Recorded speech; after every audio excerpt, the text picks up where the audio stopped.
Tumekutana leo chini ya mwamvuli wa mahakama, tukipima safari na mizani ya haki kwa wote. Masuala ya kodi, biashara na mabenki mezani, ardhi na ushindani, yote yapate suluhisho la kudumu. Huu ni mkutano wa utekelezaji, mikakati yetu tumeshikamana, wadau wote tumeunganishwa kwa ajili ya mashauri ya taifa letu.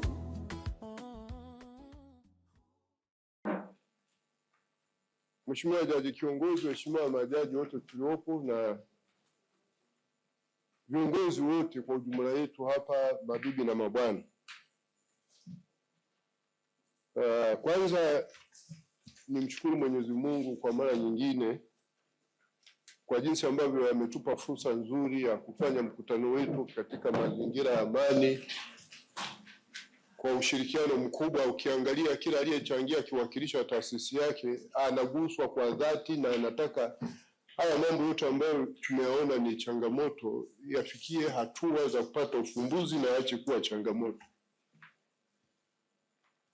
Kwa hiyo nawashukuruni sana wajumbe kwa jinsi ambavyo mlivyojadili kupitia tathmini hii ambayo tumeifanya kuhusu mikakati tuliyojiwekea tarehe 8 mwezi wa 10. Matumaini yangu ni kwamba tutaendelea kutekeleza hii mikakati yetu tuliyojiwekea kuaddress au kushughulikia hizi changamoto, ikiwezekana tuzimalize kabisa. Nitatambua na kuthamini mchango wa kila mmoja wetu aliyetoa mchango wake hapa na zile taarifa ambazo zimetolewa, na ambacho kama tulivyoshauri ni kwamba tutaziconsolidate, lakini pia sasa ziweze kusambazwa kwa kila mdau.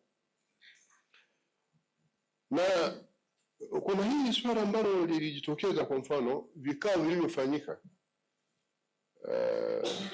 kati ya mwezi wa 10 hadi wa 12 vya mahakama ya rufani na mahakama kuu.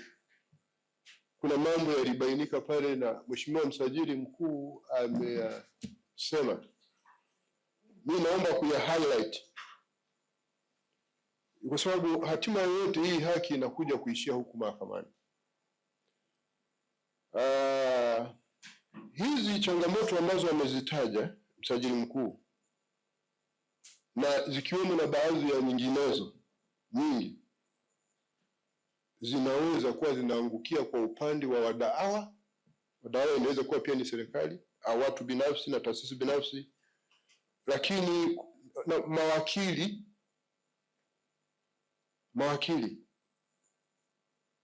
na wadau wengine. Kwa mfano, maombi haya ya wadaawa kusajili nyaraka za ziada, hii supplementary records, hivi wanakuaga wapi? Mheshimiwa Jaji Masabu, tulipofanya kikao hiki mara ya kwanza tarehe 8 mwezi wa 10, hapa sizungumzii sasa record, alizungumza mambo yanayochelewesha kesi kwenye level ya trial.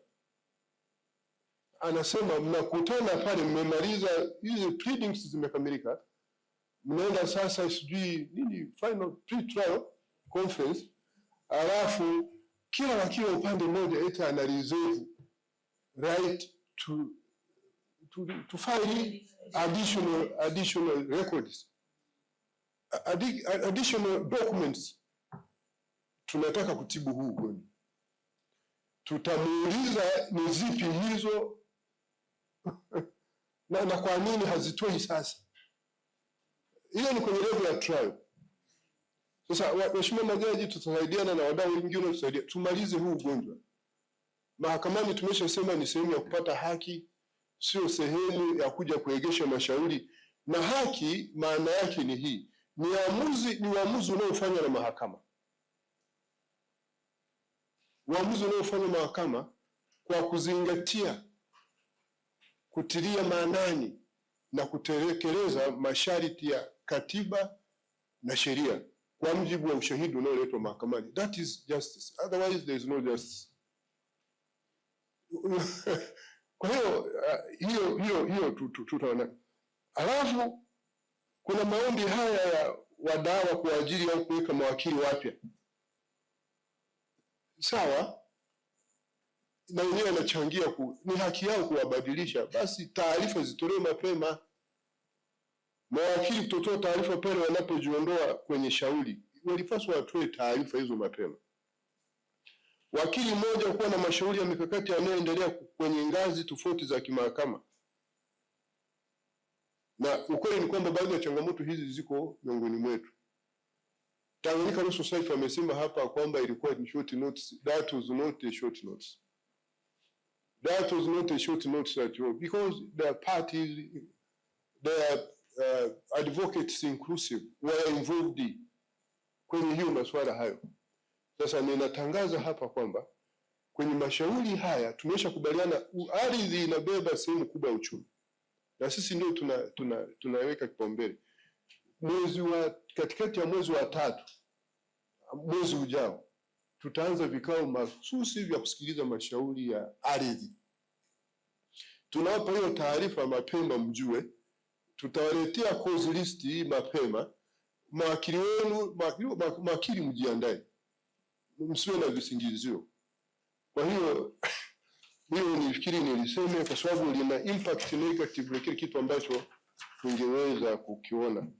Faraja yetu ni kwamba tulipoweka ile mikakati imezaa matunda makubwa na wote mmeappreciate kinachoendelea.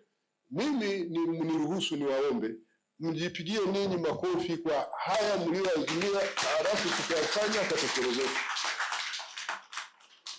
Mahakama haitaelekeza utaratibu wa kuwavumilia mawakili na wadau ambao wanatumia vibaya kanuni ya 96, kanuni ndogo ya 6 na ya 7 ya kanuni za mahakama ya rufani.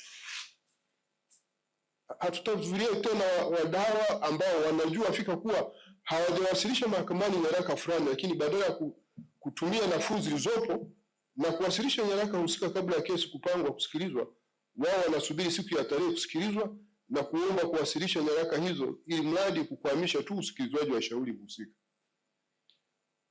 Mawakili binafsi ambao wanakuwa na kesi nyingi ni lazima wajipange katika kusikiliza kesi zao. Haitakubalika tena kesi kuahirishwa kwenda session nyingine kwa sababu wakili alikuwa na kesi nyingine. Mdau anapokuwa ameajiri wakili kutoka kwenye law firm, na hizi kampuni mimi naona hata majina sijui nani and the company, na ndio tunaziita law firms. Hapo wakili anakuwa zaidi ya mmoja. Kesi haitaahirishwa kwa sababu wakili aliyepangwa kesi husika ana changamoto. Lazima law firm husika iwe imetafuta mbadala wake, kwa vile ina jukumu la kumhudumia mteja wake. Wakili mteja sio wakili ndani ya law firm, ni wakili wa law firm. Itakapolazimika tutaahirisha, lakini hatutaki kuendekeza hivi vitu, na tutalazimika tu kuahirisha kwa sababu ya kumjali yule mwenye kesi, maana maskini wa Mungu hajui. We want to do with hii akili ya baadhi ya mawakili kufanya vitu. Ni law firm, na law firm inakuwa na mawakili wengi. Huyo hayupo, mwingine aende. Anasema yeye nani? Na hiyo inaendana sambamba na mawakili wa serikali ambapo wanakuja mahakamani wanasema aliyepangiwa hii kesi sijui anakuwaje. Na hii ndio law firm inayoongoza hapa Tanzania, ofisi ya mwanasheria mkuu wa serikali. Wakili akiwa serikali, ndio hii the leading law firm, ina mawakili wengi. Na mimi nimekulia huko mpaka nikawa kiongozi wao mara ngapi. Kwa hiyo najua vizuri. Hii akili mtusaidie. Mtusaidie na nini? Maana lazima tuwe wa kweli tu. Yaani kabisa wakili anakuja mahakamani anasema mheshimiwa, mimi aliyekuwa amepangiwa hili sijui ameenda wapi. Tena wanasema ameenda safari. Wewe na wewe yani wewe hujui. Kwa hiyo tusaidie waheshimiwa, tuende. Ninawashukuru kwamba mnafanya vizuri sana na Mungu aendelee kuwabariki sana, tena niwapigie na makofi. Lakini tunataka kuondoa hii tabia ya uvivu isiyokuwa na sababu. Na sharti hili liko hata kwenye kanuni. Hizi kanuni hizi zinazoitwa Advocates Professional Conduct and Etiquette Regulations, GN namba 118/2018, inaitafasiri. Kwa mfano ile regulation 3 kanuni ya 3 inatafasiri neno associate, na makampuni mengi yana neno associate. Utafikiri yanaanzishwa na watu wa Msoma.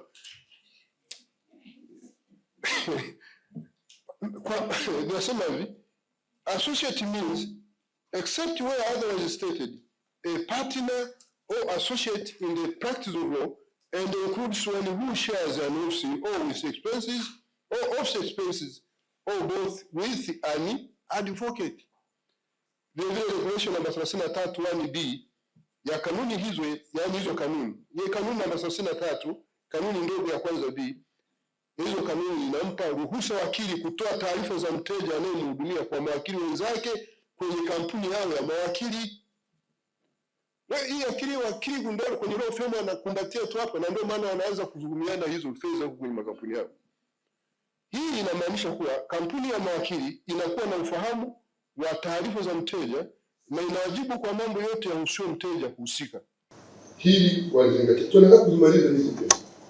Sisi wote tunaona umuhimu wa time and justice, jinsi ambavyo inaweza ikachangia sana ustawi na maendeleo ya taifa hili kwa migogoro iliyoko mahakamani.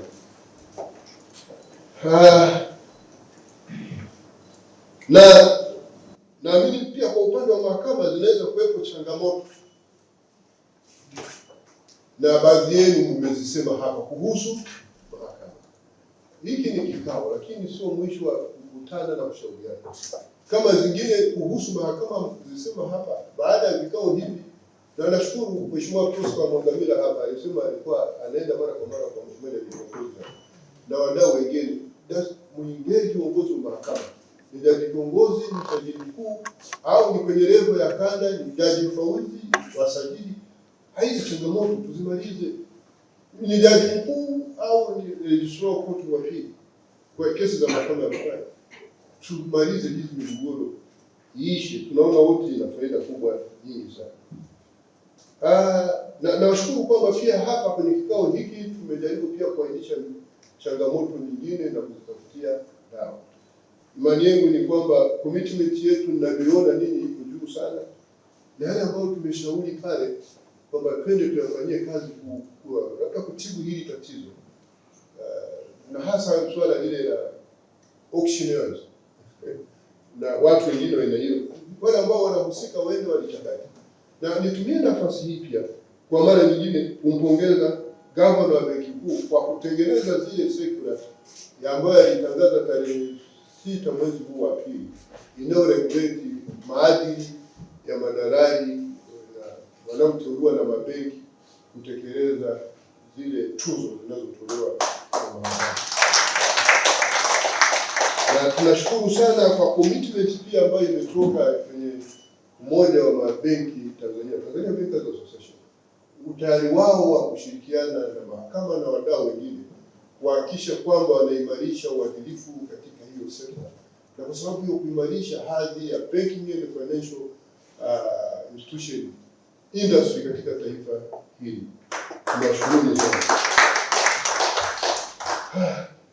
Na faraja pia yeye kwa wakili mkuu wa serikali walikuwa so much comprehensive kwenye ile report, na ile tukiifanyia kazi na mwarobaini mkubwa sana, na ndio tukaona kwamba kumbe kuna umuhimu next time waite watu wengine tena wa hizi waje watusaidie. Tunazungumza hivi wakiwa hawapo, wanaweza tukawa tunazunguka tu hivi. Na kwenye vikao vinavyoitishwa na jaji mkuu, mimi nashukuru kwamba mnatenga muda wenu. Na mimi nilishasema kwamba kadri unavyokuwa mkubwa sana kwenye madaraka, kwa kiwango hicho ndivyo unavyozidi kuwa mtumishi wa wote. Kwa hiyo unaposhiriki vikao kama hivi, unaona yanayojitokeza ambayo yanaweza kukusaidia sisi wote tukapata. Na ushauri wangu ni kwamba una nafasi tu, unabakia kuwa na nafasi ile pale ambapo yaani watu unaowahudumia wanaona kabisa kwamba huyu bwana anafanya nini, anatuhudumia. Sio swala la kuwa tu mkubwa. Sasa kwa hiyo tuendelee kuvitumia hivi vikao, vitatusaidia pale vinapoitishwa, lakini vinginevyo vikao hivi vinaweza kuchukua majukumu yetu na wajibu wetu wa kila siku kwenye sekta zetu na taasisi tunazozitoa. Kwa hiyo lakini chukue pia fursa hii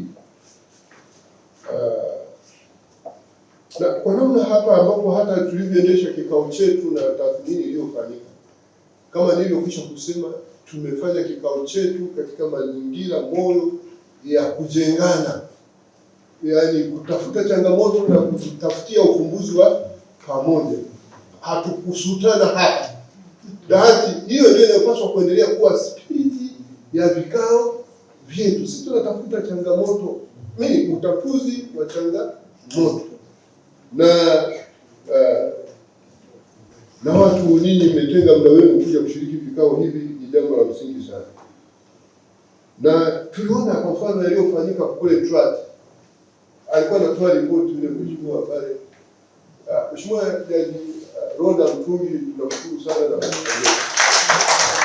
yaani wewe ni mmoja wapo wa pia ambao walipotoka hapa alitambua kwamba kumbe tuna changamoto, mkaenda mkaweka mikakati ile inazaa matunda. Na nichukue nafasi hii pia kumpongeza Mheshimiwa Rose Ibrahim kwa migogoro ya ushindani wa kibiashara. Ukweli kwamba ile migogoro ya ushindani wa kibiashara ikikaa sana pale inaleta shida, bidhaa nyingine zinaharibika, mtu akishindwa huko siku gharama zinakuja kuingia namna gani. Na mimi naomba kukuhakikisha kwamba kwa mahakama ya rufani haya mashauri manne ambayo wameombea rufaa, yakiwa kama yatakuwa yameiva by April, hiyo kikao kinachokuja cha April, na yenyewe tutaweka pale. Tuelezane nayo, watu wawe na imani na hizi taasisi zetu kama hizi za ushindani wa migogoro ya kibiashara, masuala ya kodi. Na sisi mahakama kama ilivyo masharti yetu ya katiba, tutakuja kuwasomea baadaye kama ni lazima, yenyewe iko katikati, haipendelei mtu yoyote. Sisi mtu akishinda kesi sawa, akishindwa sawa, kwa sababu ni kwa ajili ya jinsi ambavyo imeendeshwa mule ndani. Tunachotaka kila mmoja, kama tulivyoona katika mkakati wetu ule pale tuliokirogu mwezi wa 8 tarehe 8 mwezi wa 10 mwaka jana, kwamba kila taasisi inayohusika na mnyororo wa utoaji haki mahakamani itekeleze majukumu yake kwa kuzingatia katiba, sheria na maadili ya utumishi katika taasisi hiyo. Tukifanya hivyo, hata ukiwa na mgogoro ukienda mahakamani utashinda. Na hilo tunashukuru sana. Alafu ninazishukuru pia taasisi zilizojitokeza kutaka kuimarisha uelewa wa majaji na mahakimu kwenye maeneo fulani ambayo ni technical, yanahitaji specialized training. Na hapa nitambue mchango wa Chama cha Mabenki Tanzania. Hili chama ni na wamesema wenyewe na utayari wao wa kuendelea kushirikiana na mahakama kutoa mafunzo haya kule chuo cha uongozi wa mahakama Lushoto. Ni jambo jema sana. Na hivyo nitambue mchango wa Benki Kuu. Na Benki Kuu walikuwa very punctual na efficient, kwa sababu tulipokaa pale siku ile na gavana wa Benki Kuu aliona hii shida madarani. Alipotoka hapa na akaangalia kwenye industry akaona kweli hao jamaa wana shida. Wacho madalali hawa waliokaa pale kina Mvua na mezake wale. Wale wengine ambao wanahifadhi kwa manufaa yao. Sasa akatengeneza hizi. Na ule ushauri tu upata hapa kutoka chama cha madalali ni wa muhimu. Mheshimiwa Jaji Magingi ameshauri vizuri.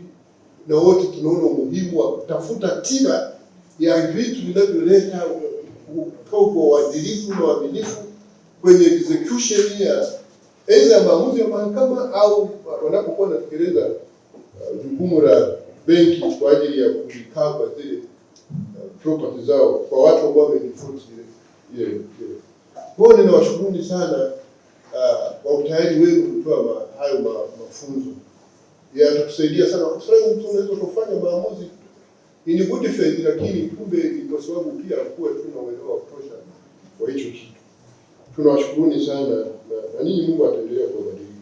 Na ukweli ni kwamba eneo hili, industry yenyewe hii inabadilika sana, na katika enzi hii ya electronic transactions unaweza kukuta hata banking industry duniani kote inaenda na mabadiliko makubwa. Kwa hiyo sisi mtushirikisha, na sasa finance international trade Yaani na biashara imekuwa rahisi sana. Kwa hiyo ni vizuri mkifundisha hivi.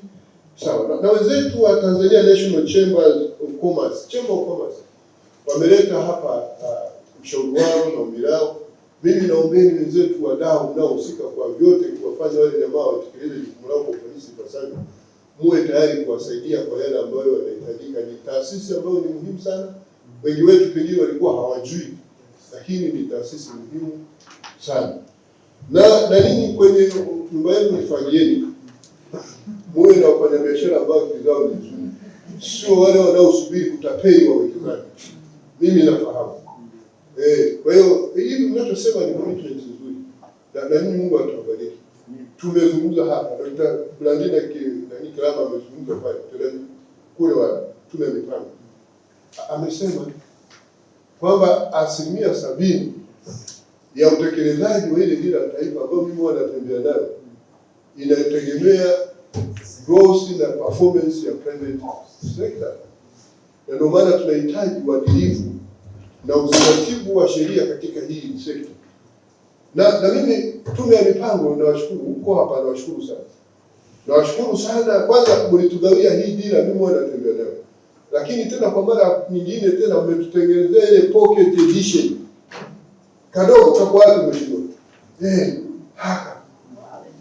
Hivi sisi vinatusaidia. Yaani sasa hivi mimi hata mkinialika huko kuja kuwasalimia siji na niki. Mimi ninapata hapa sasa. Alafu inakuwa nako na Kiingereza na Kiswahili. Sasa ningekuwa kingine naweka huko. Sasa mimi nakuwa natembea nikikuta audience wanataka kuongea Kiingereza, basi natumia hii ya Kiingereza. Nikikuta kama ni Watanzania wenzangu hawa, natumia ya kwetu yetu ya taifa ambayo tunaelewana nayo vizuri. Kwa hiyo mimi napongezeni sana tume, ninyi ni wabunifu. Lakini ninawashauri kwamba Mheshimiwa Rais ile tume hotuba yake ya uzinduzi ilikuwa hotuba nzuri sana. Ushauri wangu na mbeleni mkuu ni kama inawezekana ile hotuba ya Mheshimiwa Rais na yenyewe tuitengenezee kitabu kake. Ni kumbukumbu muhimu sana ya kwamba alipozindua ile dira alisema hivi. Kati tunakwenda kwa kadogo tu hivi, tunakwenda kwa tunatembea nao. Kana tusaidia Mheshimiwa, nakushukuru sana. Lakini pia nichukue nafasi hii ndugu zangu kuwakumbusha maelekezo ya Mheshimiwa Rais wa Jamhuri ya Muungano wa Tanzania Mheshimiwa Dr. Samia Suluhu Hassan kwa mahakama na wadau aliyotoa katika hotuba yake ya siku ya sheria nchini tarehe 2 Februari mwaka 2026. Moja pamoja na mengineyo hapa nasoma yale ambayo ni kwa muktadha wa mkutano. Wengine sitasoma. Ni wadau wa haki kuendelea kushirikiana na serikali na mahakama katika moja, utoaji wa msaada wa kisheria kwa wasioweza kumudu gharama; pili, kuimarisha ushirikiano kwa utoaji huduma za kisheria mapema ipasavyo na kwa ufanisi, also distance ya mkutano; na tatu, kuendelea kushirikiana na mahakama katika kuimarisha utawala wa sheria. Lakini pia kutoa haki kwa kuzingatia masharti yaliyoainishwa katika ibara ya 107 A ibara ndogo ya pili A mpaka E na ibara 107B ya Katiba ya Jamhuri ya Muungano wa Tanzania. Kwa masharti hayo, kwa wale ambao hawakutembea na katiba, Rais alielekeza siku ile, kwa sababu alikuwa anaongea na sisi tunaotembea na tunajua, na mimi nitasoma hapa. Ibara 107 A ibara ndogo ya kwanza. Mamlaka yenye kauli ya mwisho utoaji haki katika Jamhuri ya Muungano itakuwa ni mahakama. Ibara ndogo ya pili. Katika kutoa uamuzi wa mashauri ya madai na jinai kwa kuzingatia sheria, mahakama zitafuata kanuni zifuatazo, yaani A, kutenda haki kwa wote bila kujali hali ya mtu kijamii au kiuchumi; B, kutochelewesha haki bila sababu ya kimsingi; C, kutoa fidia ipasavyo kwa watu wanaoathirika kutokana na makosa ya watu wengine na kwa mujibu wa sheria mahususi iliyotungwa na Bunge; D, kukuza na kuendeleza usuluhishi baina wanaohusika katika migogoro; na E, kutenda haki bila kufungwa kupita kiasi na masharti ya kiufundi yanayoweza kukwamisha haki kutendeka. Ibara 107 B. Katika kutekeleza mamlaka ya utoaji haki, mahakama zote zitakuwa huru na zitalazimika kuzingatia tu masharti ya katiba na yale ya sheria za nchi. Maelekezo mengine, kuheshimu na kulinda uhuru wa mahakama bila kuutumia vibaya, kutotumia uhuru huo kama kichaka cha kuficha uzembe na vitendo visivyo vya haki. Halafu kutenda haki kwa uadilifu na uwazi. Na maelekezo mengine ilikuwa ni kuendelea na mkakati wa kukamilisha zoezi la ugatuzi wa shughuli za mahakama ya rufani, ambayo lengo lake ni tunapeleka huduma zetu karibu na watu, lakini kwa ajili pia timely delivery of justice. Na hayo ni baadhi ya maelekezo yake, lakini nakumbuka pia maelekezo yake ya nyuma, ikiwemo na maelekezo aliyoyatoa siku ya uzinduzi wa dira ya taifa ya maendeleo 2050 hapa Dodoma, ambapo kwa upande wa mahakama alieleza jukumu lake kwamba tutoe haki, tutekeleze wajibu wake wa kutoa haki kwa kuzingatia katiba na sheria bila upendeleo, chuki, huba wala nini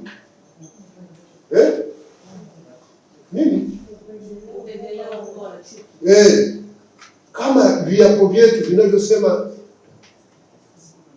Na ndio maana nikasema siku hiyo sisi tulipewa maelekezo, tulikuwa wawili, ofisa mwanasheria mkuu wa serikali na sisi. Kwa hiyo mahakama sisi tuendelee kulitekeleza jukumu hili kwa ufanisi sana na ipasavyo, na ndio maana hata pia tumeitisha kikao kama hiki. Katika kufanya hivyo tunalitekeleza hilo. Sasa niseme tu pia kwamba katika tulipokuwa tunajadiliana hapa, tunaona kuna mambo mengine yanaweza kuchukuliwa, labda legislative action, yani hatua ya kutunga sheria. Inaweza kuwa ni parliamentary au ile ya kikanuni kwa mahakama, kwa zile kanuni zilizotungwa na jaji mkuu, basi kwa jaji mkuu tutaletea mapendekezo. Lakini naweza kusema tu kwamba kuanzia katika kipindi cha miezi 6 kuanzia Juni hadi 2025 hadi Disemba 2025, mahakama imeendelea kutunga kanuni mbalimbali za kusababisha kuboresha upatikanaji tu wa haki mapema mahakamani, na tunaomba tuzitumie hizi kanuni ili kuharakisha upatikanaji wa haki na usikilizaji wa mashauri haya mapema mahakamani.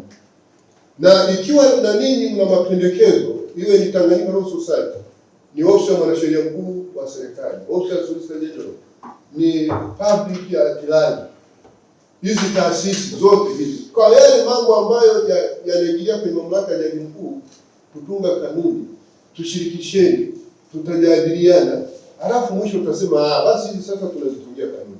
Na kama ni lazima, tutalazimika hata kuomba kuleta mapendekezo yenu na rasimu ya zile kanuni, tutazungumza hii mambo yetu yaende. Lakini pia kama zipo sheria zinazokwamisha utekelezaji wa jukumu la utoaji haki, basi msitolee mapendekezo, tutahusisha sisi. Kuna Wizara ya Katiba na Sheria hapa. Kama hizo sheria zinaangukia Wizara ya Katiba na Sheria, ambayo ndio wizara yenye responsible na legal affairs, itakuwa secretary kule. Wengine mtampekea tu ni general waziri mwenyewe, wengine labda anaangukia Wizara ya Fedha, wengine anaangukia wizara nyingine. Fanyeni hivyo. Na kwenye hili la ugatuzi wa mahakama ya rufani, kama nilivyosema tarehe 2, hii zoezi linaendelea vizuri. Hii zoezi linaendelea vizuri, na kwa kuanzia tutaanza na Dar es Salaam ambayo nilisema itahudumia pia Zanzibar. Lakini Arusha itahudumia pia na mikoa mingine kama Manyara na Kilimanjaro. Dar es Salaam inaweza kuhudumia pia Tanga, Lindi na Mtwara. Halafu tunayo makao makuu Dodoma yenyewe ambayo inaweza kuhudumia Dodoma, Mtwara na Morogoro. Ndani kuna kanda ya Mbeya, hii itahudumia mikoa ya kule. Then Tabora kutashughulika na Kigoma kule kwa ndugu zangu wale walioendelea. Halafu Tabora wenyewe na Katavi. Halafu kuna kanda ile ya Mwanza. Kanda ya Mwanza ile itabeba hiyo watu huko kule na wakiwemo na wale jamaa wengine. Wao mnafahamu.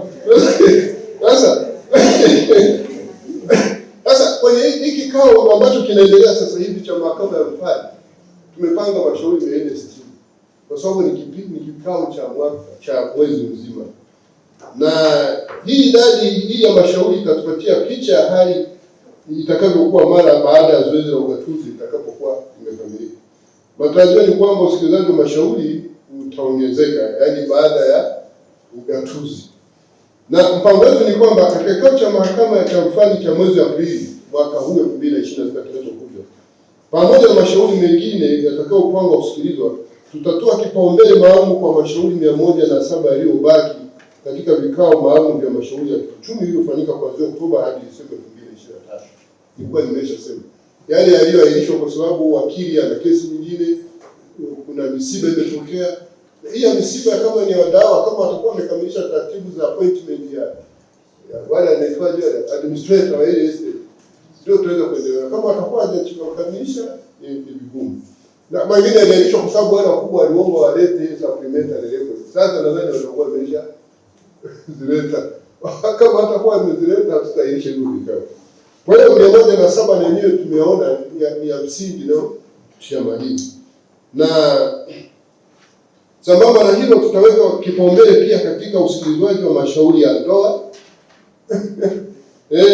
migogoro ya kikazi, hii labor disputes, kwa sababu nazo tunataka watu ajira zao, wale ambao wana migogoro ya labor sasa imekaa huko kwetu, imesimama huko kote kwa pili, na yenyewe tuimalize tuisikilize kwenye hicho kikao cha Aprili. Na ile mashauri ya migogoro ya ndoa iliyopo yote tutaipanga yote hishi. Kama wale ambao wanaenda kurudiana warudiane mapema. Na sisi yetu ni kwamba warudiane. Kwa sababu wajibu wetu ni kujenga amani. Lakini asibaki tu humu ndani. Ni hivyo kwa njia hiyo tumepanga mashauri yote 68 yaliyokuwa ya mirathi. Yaliyokuwa mirathi yaliyokuwa kote kwa pili. Yote tumeyapanga kwenye kikao hiki. Yaishi. Lakini tutapanga pia mashauri ya jinai na hasa ya hujumu uchumi. Maana kwenye hujumu uchumi kweli ni kwamba kwanza watu wengi pia hawana dhamana. Na kama dhamana ipo masharti ni makubwa sana. Lakini hapo pia kuna uchumi pia. Maana kesi ikiisha aliyeshinda kwa mfano kama ni sijui madawa ya kulevya, kama makosa yanahusikana na money laundering, kuna recovery. Kama yule mtu wa Mungu ameshinda, fedha zake zilikuwa zimesimamishwa, si walikuwa wamekamata mali zake wamezisisi, sitarudi kwenye mfumo na atafanya biashara zake. Kwa hiyo leo tunataka tuyamalize, tuyashughulikie tuyamalize. Na mkakati kuhusu mashauri ya ardhi nimeshasema kwa Machi Disemba, katikati ya mwezi wa 3 unaokuja tutasikiliza ile mashauri ya ardhi mahakama kuu.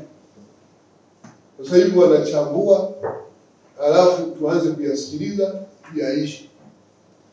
Aidha yataisha au yataisha. Tutawekea mkakati mzuri kama tulivyofanya kwenye vikao vya mwezi wa 10 ule, na tupige hatua ndio tuyamalize.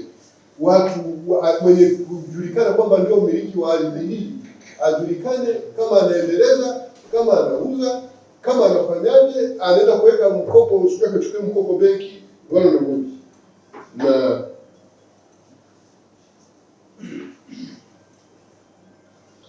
Na lingine ambalo ningependa kuwashirikisha ndugu zangu ni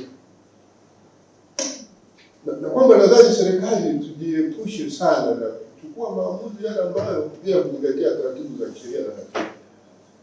Yaani ukweli ni kwamba ibara hii inasisitiza, katiba ibara 26 inasisitiza sana utawala wa sheria, ambao rais pia alituelekeza siku ya sheria, si ndio? Wadau wote na kwamba kutekeleza ile utawala wa sheria na kushirikiana na mahakama kutekeleza utawala wa sheria. Sasa ibara ya 26 inasema kila mtu ana wajibu wa kufuata na kutii katiba hii na sheria za Jamhuri ya Muungano. Ibara ndogo ya pili inasema kila mtu ana haki kwa kufuata utaratibu uliowekwa na sheria, kuchukua hatua za kisheria kuhakikisha hifadhi ya katiba na sheria za nchi. Sasa serikalini tunapokuwa tunafanya maamuzi yetu kwa kuzingatia katiba na sheria na maadili ya utumishi katika serikali, itatusaidia sana pamoja na mambo mengine, sio kudumisha tu utawala wa sheria, lakini kuepuka na migogoro. Maamuzi hasa yanayohusiana na masuala ya biashara, uwekezaji, mikataba. tukitaka kuchukua maamuzi haya tuzingatie huu utaratibu wa kisheria, la sivyo tutazalisha migogoro huku mahakamani, migogoro haitaishi. Na tuliyoona hapa yanaweza kaendelea kujitokeza unnecessary. Na it is our interest kwamba hii migogoro iishi yenyewe, lakini ni kwamba kile kinachopatikana kibakia kutumika kwa maendeleo ya wananchi na ustawi wa taifa hili, badala tena kutoka kwenda kumlipa mtu mwingine fedha nyingi, kitu kinacholeta pia shida hata kwa mfuko wenyewe wa hazina. Na wajibu wetu pia ni kwamba sasa, na matumaini yetu ni kwamba kila taasisi na mdau anao wajibu wa kujenga mazingira rafiki ya utendaji ili kuimarisha ustawi na maendeleo ya taifa. Na mwisho, maadili kwa auctioneers and court brokers. Tunashukuru na tulishashukuru wenzetu wa Court Brokers Association, na kwenye hawa nimesema kwenye hotuba yangu ya tarehe 2 mwezi wa pili, siku ya Lord Day, tunahitaji kudumisha uadilifu na uaminifu katika utekelezaji wa majukumu yenu. Na nilisema pale mnapokiuka, watu wenye hiyo wanapokiuka maadili yao, si tu kwamba watakuwa wanashiriki dhuluma, lakini watakuwa wanashiriki pia uhalifu, na kwa maana hiyo wanapaswa kuwajibishwa, ikiwezekana na hata kufikishwa mahakamani. Ndivyo nilivyosema kwenye ile hotuba yangu. Mlichokisema hapa sisi tunatutia moyo, na kwa mara nyingine tena tunashukuru Benki of Tanzania, Benki Kuu, kwa kuja na waraka huu wa kuregulate maadili ya utendaji kwenye hiyo sekta yenu ya maadili, ili taifa letu liweze kusonga mbele. Kwa kuwa lengo kubwa la mkutano wa leo ilikuwa ni kufanya tathmini, na tathmini imewajibika ipasavyo, wajibu wetu sasa ni kutekeleza wajibu wetu ipasavyo katika kutekeleza wajibu wetu siku zote ipasavyo, lakini na kwenda kuyafanyia kazi ile mikakati ambayo tumejiwekea kwenda kushughulikia. Na baada ya hayo sasa, natamka kwamba mkutano huu nao kuhusu tathmini ya mikakati ya kushughulikia mashauri haya ya kiuchumi, yaani mashauri yanayohusu kodi, biashara, mabenki, ardhi, ushindani wa kibiashara, umefungwa rasmi. Asanteni sana kwa kusikiliza.